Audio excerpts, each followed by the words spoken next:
Hi everyone, my name is Drew. I've gotten a lot of really positive responses to the previous video I made, which was a tutorial about how I measure Bibles and cut and mark leather for rebinding. And so what I wanted to do next is just show you how I follow that up by skiving. There's a lot of different methods people try for skiving, and it's one of the trickiest parts of learning to rebind, but the method I use gives pretty consistent results, and it's not too hard to learn. The downside is it's pretty messy.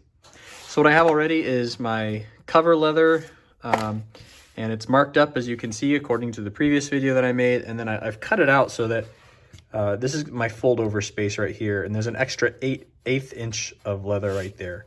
And I want that to be there as I skive, to be a little bit of wiggle room for me. Now let me show you my setup for skiving over here. And then I'll put my camera on the tripod and I'll show you what I actually do. So I have here cutting board, similar to what a lot of people use for skiving. It's a nice hard surface.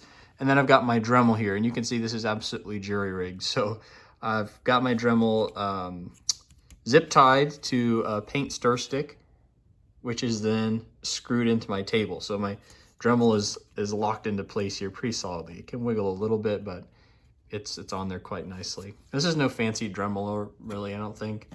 It's got like adjustable speed, but nothing crazy. And then you can see there's just a tiny bit of space, I can get it to focus, between the head of the Dremel and the actual cutting board.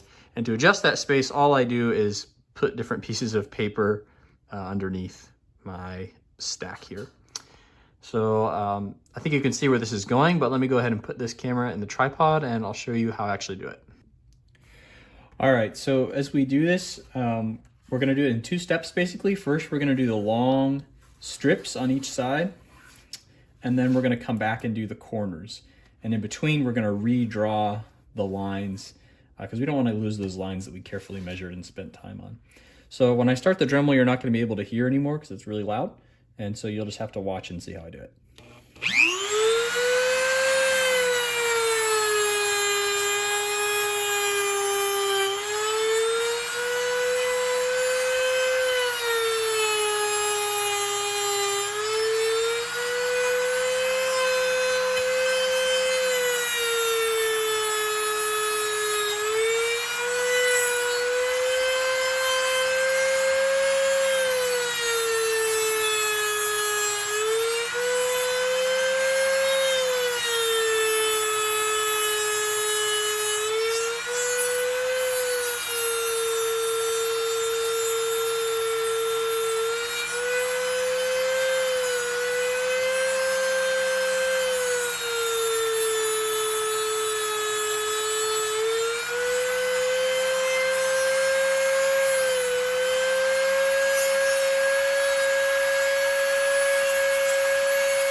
All right, so I went ahead and repeated that for all 4 edges of this piece of leather. Now I do need to clean up. I keep this little hand-sized vacuum handy because, like I said, this is disastrously messy. So I've redrawn my lines now, and one thing to make sure you note is that as I was using the Dremel down there, the area that I Dremeled was slightly larger than where my lines are. So of course it extends out to the edge where that extra 1/8 is, but it also extends a little bit inside of the lines.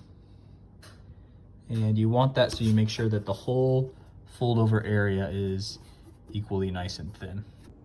Okay, now we're ready to skive our corners, and this is really just more of the same, but I'll let you observe anyway.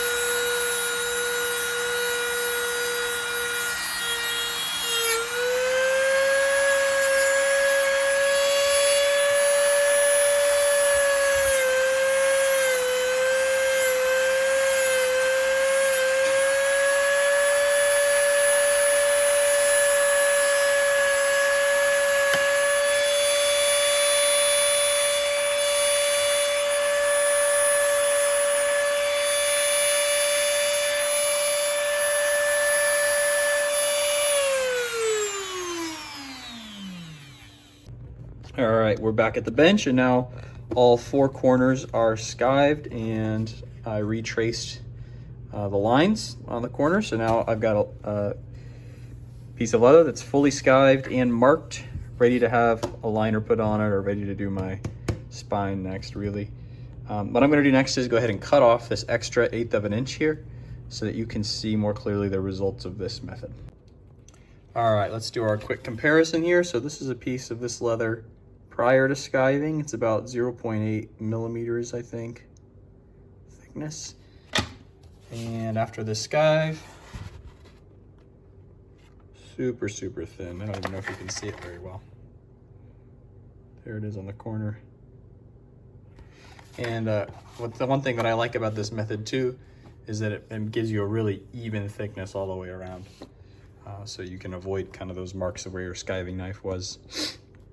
And one thing I forgot to mention is this method really, and this is true of most skiving methods, but this really works well with leathers that are pretty stiff. Veg tan leathers especially are gonna tend to be that way.